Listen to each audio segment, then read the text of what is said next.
Bem, eu vou começar aqui mostrando para vocês. Bom dia, bem-vindos e bem-vindas.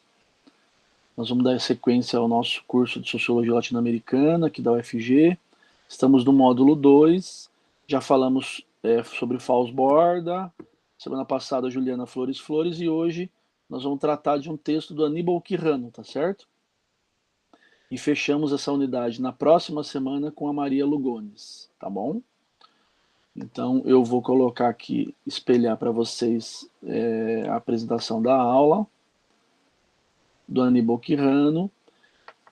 A Juliana Flores Flores, na semana passada, nos apresentou um pouco algumas características disso que ela está chamando de colonialidade do poder e do saber. E nós vamos dar sequência um pouco nisso hoje, nesse pensamento decolonial, a partir desse texto do Aníbal Quijano, que talvez seja o principal nome desse pensamento decolonial, apesar que nós temos aí um grupo muito grande de pesquisadores e pesquisadores de importância nessa linha de pensamento sobre a América Latina e sobre, enfim, na verdade, a sociedade contemporânea, tá certo? O texto do Aníbal Quijano é esse, que vocês já leram, né? Colonialidade do poder, eurocentrismo e América Latina. Então, nós seguimos naquele debate da crítica eurocêntrica, de uma formulação crítica ao eurocentrismo, para pensar a América Latina, para pensar o mundo global, para pensar a sociedade contemporânea. E o Aníbal Quijano vai trazer algumas suas contribuições para essa perspectiva, né? Então, o tema principal do capítulo, né? Porque esse é o capítulo de um livro, como eu falei para vocês, é um livro importante para entender a América Latina, que foi organizado pelo Edgar Lander, né? Inclusive, eu até tenho ele aqui impresso, mas eu posso deixar ele inteiro disponível para vocês também, se vocês preferirem. Eu acabei deixando só o capítulo, né, no PDF, mas se vocês entrarem lá na biblioteca da Claxo, vocês vão ter o texto completo em PDF online, de graça, tá bom? Então é um capítulo que relaciona a questão de racismo com o processo de divisão social do trabalho. Essa é a grande contribuição desse texto. Mostrar como a classificação em raças dos seres humanos, na verdade, serviu para diferenciar os seres humanos, mas para classificá-los conforme, enfim, né, a capacidade de trabalho em termos de pagamento. Então, as raças não europeias, inclusive no período colonial, ele vai mostrar, enfim, eram raças possíveis de serem, enfim, exploradas sem pagamento. Então, seu trabalho explorado sem pagamento. E as raças brancas, né, com essa possibilidade do trabalho assalariado. Eu vou explicar detalhadamente isso, né? Então, ele vai debater esse novo padrão de poder mundial, né, que tem a Europa Ocidental como centro, não é nem toda a Europa, é a Europa Ocidental, né, e vai apresentar os principais pilares da estrutura internacional do capitalismo e da globalização, né. E qual que é a tese do Quijano, né, nesse texto? E, na verdade, é uma das teses importantes da obra dele. É de que a nova ordem mundial ela toma forma no processo de exploração da América. Ou seja, lembra do debate da Juliana Flores Flores na semana passada? Não é possível pensar a modernidade sem inserir o processo de colonização. E é o que o Aníbal Quijano está trazendo. Então, a globalização, ele vai dizer, quando é que começa a globalização? Não é? A globalização, na perspectiva do Quijano e dos autores do pensamento decolonial, começa com a colonização, começa com as expedições marítimas, né? E é por isso que aquele grupo que nós vimos na semana passada chama Grupo de Estudo Capitalismo Colonial Moderno. Ou seja, a modernidade só é possível de ser pensada a partir da sua face também colonial, né? E é nesse momento que você vai ter, né, o estabelecimento de um novo padrão mundial que, de certa forma, persiste até hoje, se a gente considerar o norte global, a influência do norte global, o predomínio da dominação do norte global sobre o sul global, né? Principalmente se nós estamos considerando o Ocidente. Então, a tese, né, como eu falei já para vocês, classificação, mundo mapeado pela noção de raça, né? Qual que é o eixo central? A colonialidade do saber e do poder. Então você divide, classifica o mundo em raça, mas você hierarquiza, né? Você hierarquiza e você, a partir disso, você cria as condições fundamentais para a dominação, né, para o processo, por exemplo, de colonização. Então percebam que é uma leitura sobre o planeta, uma leitura sobre o mundo, uma leitura sobre o mundo moderno, uma leitura sobre a globalização estabelecida desde a América. Não é? Então ela não desconsidera a América, ela não subjuga a América, mas é uma leitura que se faz a partir da América, para entender a América, mas para entender também o mundo global. Processo, né? A modernidade tem sua identidade na constituição do espaço-tempo da colonialização. Então eles vão falar desse espaço-tempo da colonização como fundamental para a construção desse mundo que nós estamos inseridos hoje. Né? Então você vai ter formas diversas de produção e de trabalho, né, que são articuladas em torno do capitalismo. Então, por exemplo, aqui no Brasil a gente teve a escravidão, né, mas já estava inserido dentro da lógica do capitalismo. A gente teve na América Andina a servidão, mas já estava inserida dentro da perspectiva do capitalismo. Ou seja, são modos de produção que foram, né, constituídos fora do capitalismo, mas dentro da lógica da colonização e da forma com que pensam os autores do pensamento decolonial, tanto a servidão como o escravismo na América, principalmente América Latina, estavam já inseridos nesse modo de produção em Constituição, que estava em formação, que é o modo de produção capitalista. Tá certo? E por que a ideia de raça é importante? Porque a ideia de raça ela permitiu a codificação entre conquistadores e conquistados. Não é? Pressupõe diferenças biológicas entre nós, seres humanos, não é? Possibilitou a produção de novas identidades, então a identidade do índio, do negro, do mestiço, e reconfigurou, né, a identidade do branco. Não é? Então a ideia de raça possibilitou isso. Não é? E possibilitou, consequentemente, a hierarquização das identidades. Então eles olham de forma muito crítica, principalmente com essa hierarquização.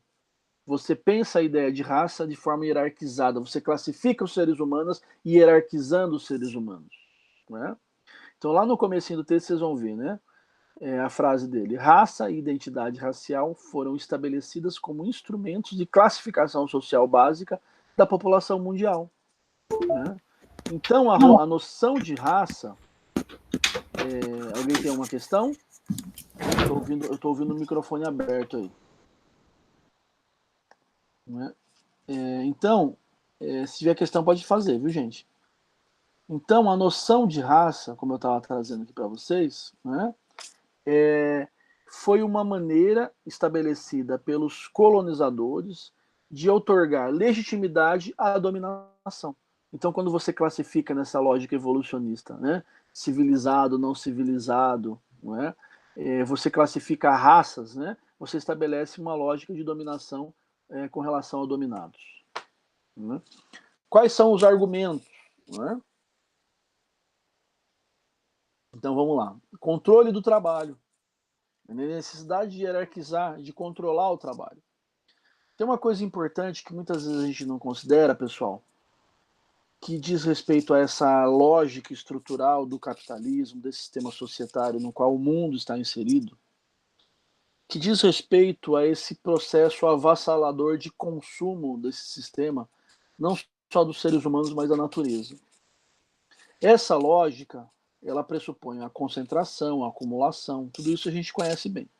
Mas tem uma característica desse sistema que a gente muitas vezes não leva em consideração, que é o seguinte: esse sistema ele é tão predator, né, tão predatório, tão predatório, que se ele fosse instituído de forma desenvolvida, assim como é nos Estados Unidos, por exemplo, assim como é na Europa, por exemplo, no mundo inteiro, a lógica, enfim, de sustentação seria inviável. Não é possível ter capitalismo desenvolvido no mundo inteiro. Porque a lógica de consumo da natureza e da força de trabalho, e, portanto, dos corpos dos seres humanos, ela é tão avassaladora que ela, enfim, é insustentável. Se a gente consumisse o tanto de petróleo que consome os Estados Unidos, no mundo inteiro, o petróleo acabaria em poucas semanas, né, segundo estudos. Então, a lógica também dessa dominação, ela estabelece essa hierarquia entre os seres humanos, mas a própria lógica de desenvolvimento das regiões, onde você vai ter uma pequena parte do mundo que, dentro da lógica capitalista, é totalmente desenvolvido do ponto de vista desse modelo capitalista. Então, um dos elementos que muita gente desconsidera é esse. Se todo mundo fosse desenvolvido, o mundo seria insustentável. Vocês imaginam, se apenas alguns países hoje são desenvolvidos, já está insustentável, nós já estamos, enfim, correndo risco de perder o planeta, não é? Imagine se isso acontecesse no mundo inteiro. Por isso que a perspectiva de repensar esse sistema ela é fundamental, porque a lógica de ter o mundo inteiro desenvolvido na perspectiva do capitalismo não é possível e os capitalistas desenvolvidos entendem isso, né? Sabem disso. Né? Então você vai ter, voltando aqui ao texto do Quijano, a articulação de duas dimensões da realidade, né? Que o Quijano vai mostrar no seu todo, que é a ideia da divisão do trabalho, mas também a própria divisão da raça, das identidades. Né? Então, essa raça e identidade acaba sendo associado ao papel e ao lugar do indivíduo na sociedade e ao tipo de trabalho que ele vai exercer, mas também a forma de pagamento ou não pagamento desse trabalho. Né? Por isso que o Guirando vai falar que há no mundo capitalista um sistema de divisão racial do trabalho. Um sistema de divisão racial do trabalho. Né? Que acaba, enfim, influenciando a própria lógica da divisão racial do trabalho no Brasil, na Argentina, na América Latina, no mundo, na China. Né? Então ele vai pensar essa lógica da raça com a lógica da classe. Ele vai articular muito classe e raça. Né? Uma coisa que eu sempre falo para meus alunos, eu falei para vocês no início do curso, é que não é possível pensar a América Latina sem articular três dimensões da realidade que são fundamentais, que é raça, classe e gênero. E sem hierarquizá-las, né? Porque são três dimensões fundamentais da realidade que elas precisam ser articuladas para você entender de fato o mundo contemporâneo, a América Latina, o Brasil, Goiânia. Né? O Quijano ele vai fazer muito bem isso com duas dimensões, que é classe e raça, nesse texto. Tanto é que a Maria Lugones, na próxima aula, vai complementar com a ideia de gênero, né? O tema da mulher, enfim, do feminismo. Bem, o antigo sistema colonial, não é? Como que funcionava isso no antigo sistema colonial e isso influenciou o mundo contemporâneo também, não só aqui, mas no mundo em geral. Você tinha os índios da América Latina trabalhando no modo da servidão e os negros, enfim, no Brasil, por exemplo, trabalhando no modo da escravidão, mas todos já inseridos nessa lógica do capitalismo que estava em desenvolvimento. E os portugueses, espanhóis, os seus descendentes que estavam aqui na América? Era o trabalho assalariado, a produção independente de mercadoria. Percebe que há uma hierarquização que já estava presente aqui na lógica da colonialidade? Né? Então, esses autores vão pensar criticamente isso, porque essa lógica histórica influencia o mundo hoje. Né? Então, nos ajuda a pensar por que é importante ter, por exemplo, um sistema de cotas na UFG para a universidade. Né? Distribuição racista do trabalho. Né? Então tem a classificação racial do mundo e uma distribuição racista do trabalho. Por que racista? Porque ao você, enfim, classificar os seres humanos em raça, você os hierarquiza. Né? Você trabalha a lógica da dominação, você trabalha a lógica do melhor e do pior, entende? Então você tem, né, a persistência da divisão, né, com o fim da escravidão, né, com o fim da servidão na América Andina. Né? No caso brasileiro, por exemplo, os negros são inseridos à margem do trabalho assalariado, eles são desconsiderados para o trabalho assalariado. É só você pegar o Brasil do final do século XIX para o início do século XX. Né? Os ex-escravos, os descendentes de escravos, não são reaproveitados, entre aspas, no mercado de trabalho assalariado que estava sendo iniciado no Brasil. Eles são descartados, eles são colocados à margem, são, ou seja, marginalizados. Isso influencia na lógica hoje, né? Então, qual que é o resultado? Os brancos tiveram vantagem na disputa do mercado capitalista mundial, seja no mercado de trabalho, no mercado de consumo, né? os brancos descendentes dos europeus, no caso aqui da América Latina. Né? Por quê? Porque eles primeiro exploraram gratuitamente o trabalho dos indígenas e dos negros. Né?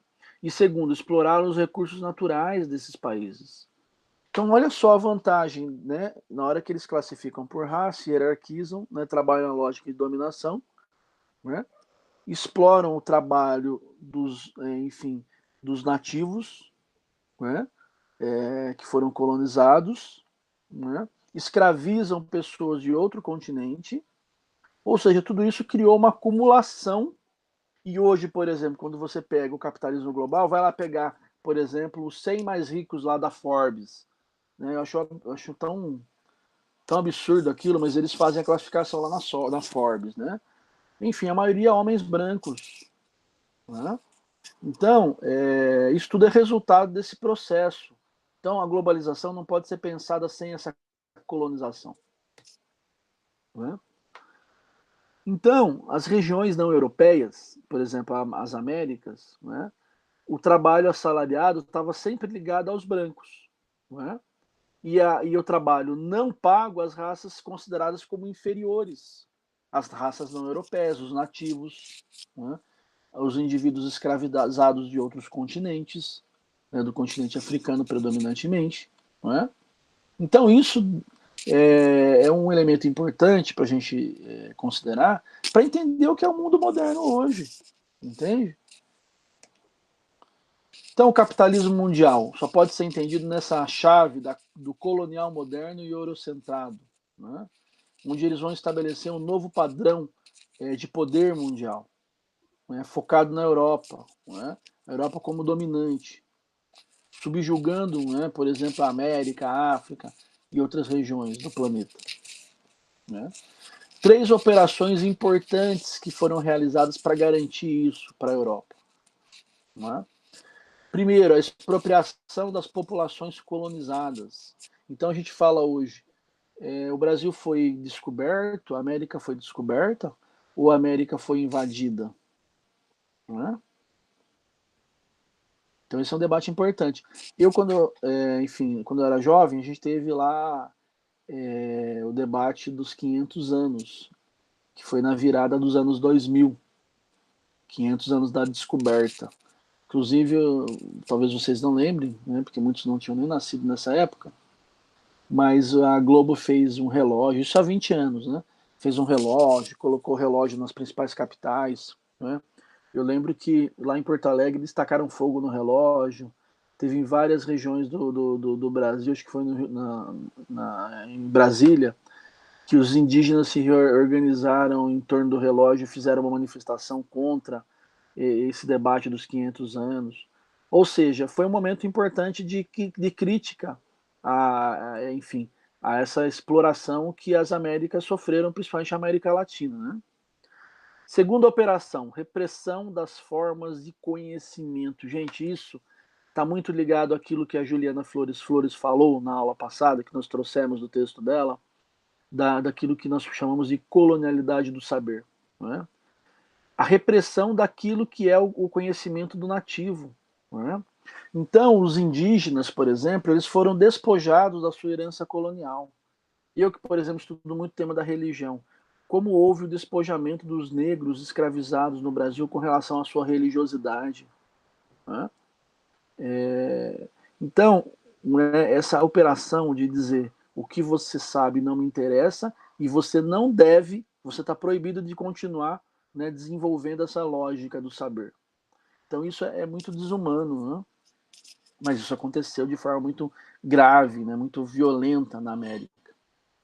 E a terceira operação, né, obrigação do aprendizado da cultura ocidental. Né? Então imagina, né, os jesuítas catequizando os índios no Brasil.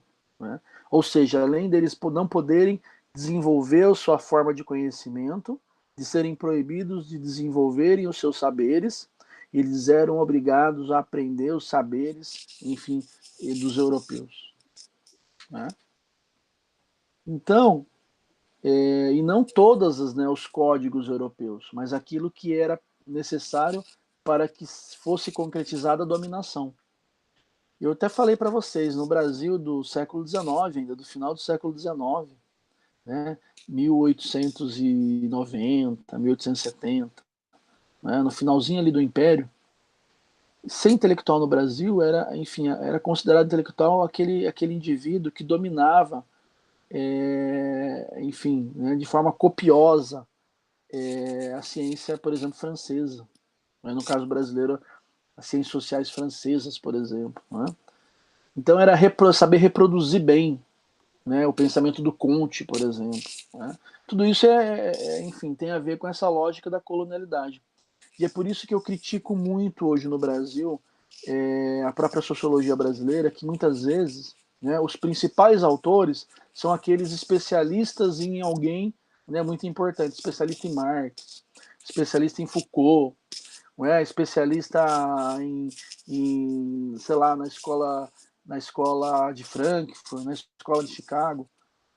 A gente tem que conhecer profundamente isso, mas não dá para, enfim, a gente, né, se tornar só especialista em Bourdieu. Nós temos que pegar o Bourdieu e aplicar ele aqui, ressignificar a teoria dele para entender a América. Né? E foi isso que os autores, por exemplo, da filosofia da libertação, né, do método de investigação ação participativa, foi isso que o Paulo Freire fez com a questão da educação popular. Ou seja, tudo que foi originalmente pensado aqui na América Latina foi feito nessa lógica de ir para além apenas de entender as teorias europeias, norte-americanas, mas no sentido realmente de operar uma interpretação original sobre o nosso continente, né? Sobre a realidade global. Então, esse eurocentrismo, esse etnocentrismo, né, faz com que a Europa ela se sinta naturalmente superior. E ao se sentir naturalmente superior, ela nos subjuga. E ela nos impõe um sentimento, né, natural de inferioridade. Não é? E como que isso é impresso em nós? A gente já trabalhou isso aqui na outra unidade, por exemplo, com o Stavenhag, né? Com a lógica das classificações, porque não foram apenas as classificações e hierarquizações raciais.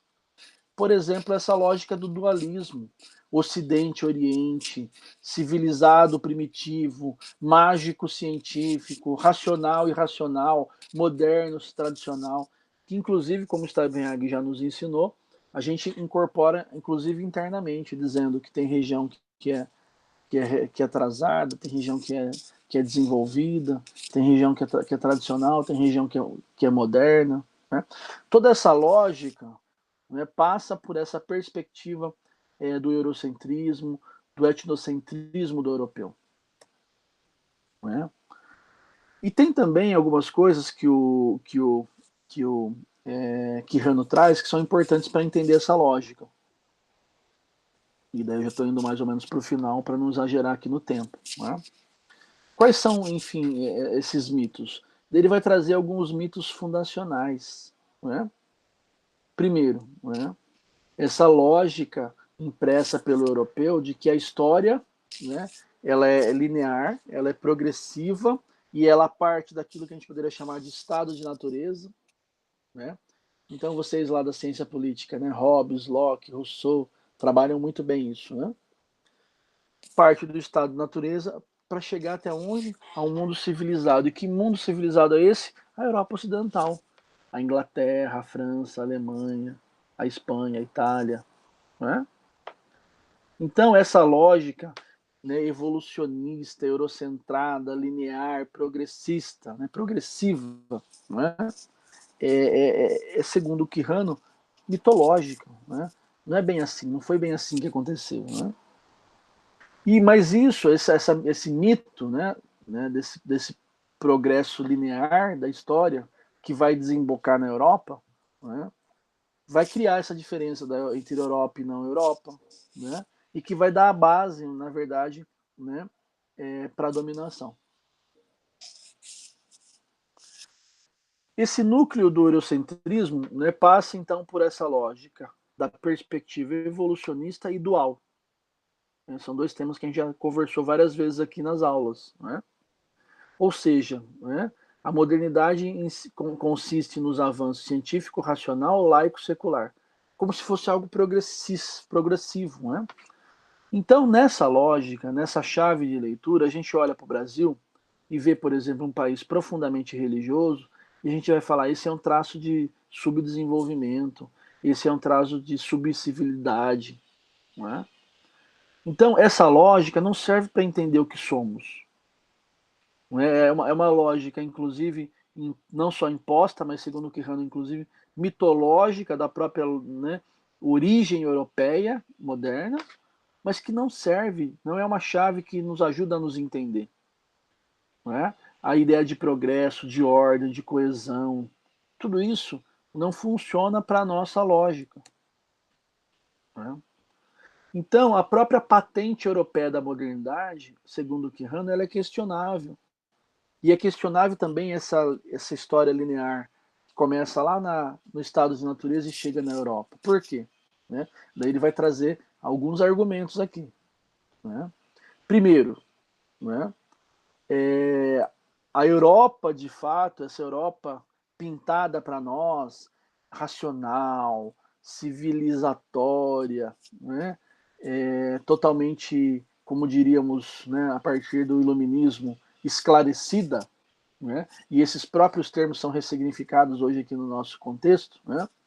Porque o que é o esclarecimento? Né? Talvez a gente precise mais de esclarecimento do que esclarecimento hoje, né? Então, ele vai dizer isso é questionável. Né? Daí a primeira coisa, a história cultural do antigo mundo heleno-romântico, né? A parte desenvolvida não era europeia, mas era a de origem islâmico-judaica. Essa é a primeira coisa.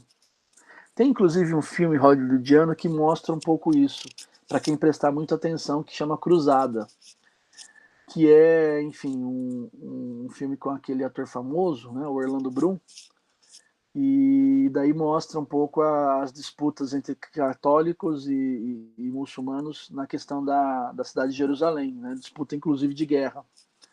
E tem muitas cenas que mostram como a parte muçulmana estava muito mais avançada em termos da ciência, da medicina, do conhecimento matemático, do que a católica. O filme, mas assim, na sutileza, né?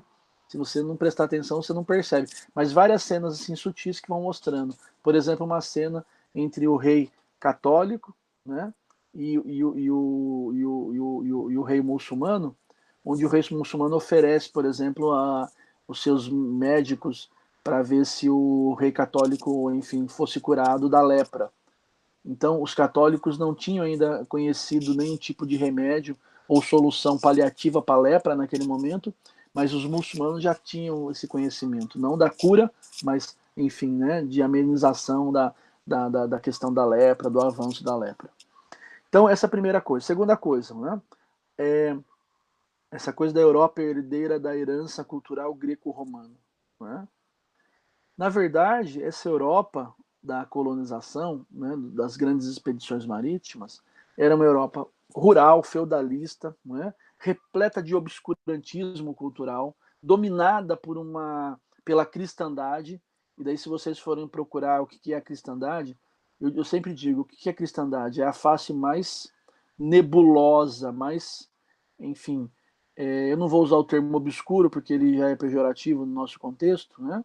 Mas muita gente trabalha essa ideia do iluminismo e do obscurantismo, né? Então, se eu fosse utilizar isso, né, de forma crítica, seria era uma época obscura a Europa, né? Dominada por um pensamento religioso, né, totalmente, enfim, né, é, estranho, né, nada racional, né, que era o catolicismo daquele momento. A gente chama de cristandade, né, que queimava mulheres porque elas faziam, enfim, com as plantas medicinais, remédios para curarem as pessoas. Né? Então você imagina, né? Que mundo era esse? Né? Você tem, né, uma forma de pensamento predominante que é religiosa, né? E que não aceita de maneira nenhuma nada, né, que seja diferente do que ela está propondo, né? E é um tipo de religiosidade totalmente irracional, né? Que era, enfim, a Europa daquele momento. Então, enfim, como dizer que essa Europa, na verdade, era uma Europa esclarecida, né? Evidentemente que depois nós tivemos as revoluções francesas, enfim, e tudo isso, né? Daqui a pouco Olha, até pode ser, viu, Bruno? De certa forma também um pouco bizarra, né? É um pensamento bizarro no sentido, né, de querer impor uma lógica de pensamento altamente irracional. Então era essa a Europa, mas a Europa que é pintada para nós não é essa, né? Claro que nós agora já avançamos um pouco mais e conhecemos melhor essa história dessa Europa muito pouco, né, racionalizada, né, secularizada. Terceiro elemento, né, essa é a questão da, né, enfim, nós estamos falando aqui do questionamento. Terceiro elemento, mercantilização da força de trabalho, né?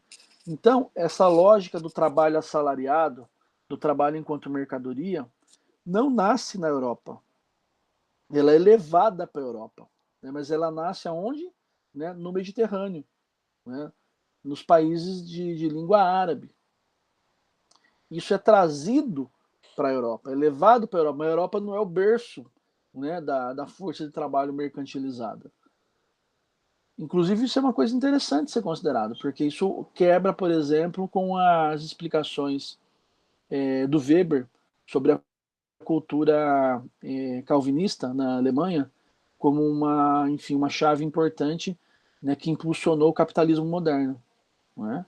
Na verdade, você tem outros momentos da história, né, anteriores a esse que o Weber vai estudar, né, que foram fundamentais para o impulsionamento do capitalismo. Ou seja, na lógica do Quijano, nem isso a Europa teve, ou seja, nem esse início dessa lógica de trabalho assalariado, que vai começar a romper com a perspectiva do feudalismo, começa na Europa. E o quarto elemento, centro da atividade cultural moderna não era a Europa, né? Vai para a Europa, né?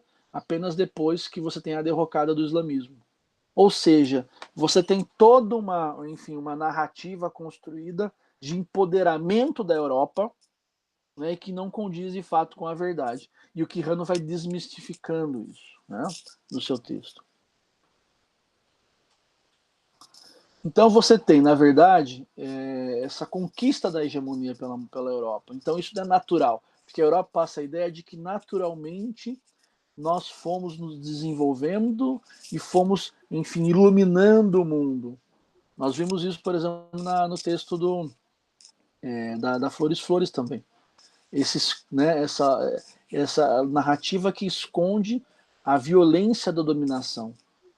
Não é? Porque qual que é a narrativa europeia? Nós, esclarecidos, iluminamos o mundo, fomos para a América Latina, né, e tornamos a América Latina um país, né, uma região do mundo, os países da América Latina, países modernos, países em desenvolvimento. Isso é uma narrativa que esconde uma boa parte da história, né, é mentirosa. Por exemplo, esse elemento da violência, né, da expropriação, né, dos indivíduos, dos nativos que aqui estavam. Né. É importante considerar que esse poder capitalista mundial é o primeiro, de fato, global no mundo, que, né, enfim, hoje está globalizado no mundo, né, com raras exceções. Né. É um tipo de sociedade onde todos os âmbitos da existência social estão conectados com essa estrutura, ou seja, a lógica de produção e consumo envolve todas as dimensões da nossa vida. Né. O controle se dá por meio da empresa capitalista, a gente viu muito bem isso com o Florestan Fernandes, como isso se enraiza nos países, por exemplo, como o Brasil, Argentina, Chile, países latino-americanos, por exemplo, o próprio México, né? E elas passam a ter o controle da economia e da política nesses países. Né? Então você tem um padrão de poder também configurado nesse sistema que está interconectado, né? E que vai cobrir predominantemente quase toda a totalidade da população mundial. Então isso, né, enfim, é uma novidade, né, se for considerar a história do que é, enfim, a civilização, e que, enfim, o Quijano vai pensar todo esse processo de forma muito crítica, né, nessa perspectiva dessa hierarquização das raças e também, né, desmistificando a ideia de uma Europa iluminada, né, como farol do mundo, levando, enfim, a racionalidade, a verdade, enfim. Tudo isso é desmistificado. Tá certo? Eu vou, então, parar aqui a, a gravação para vocês ficarem à vontade para perguntarem, tá bom? Eu vou também além de interromper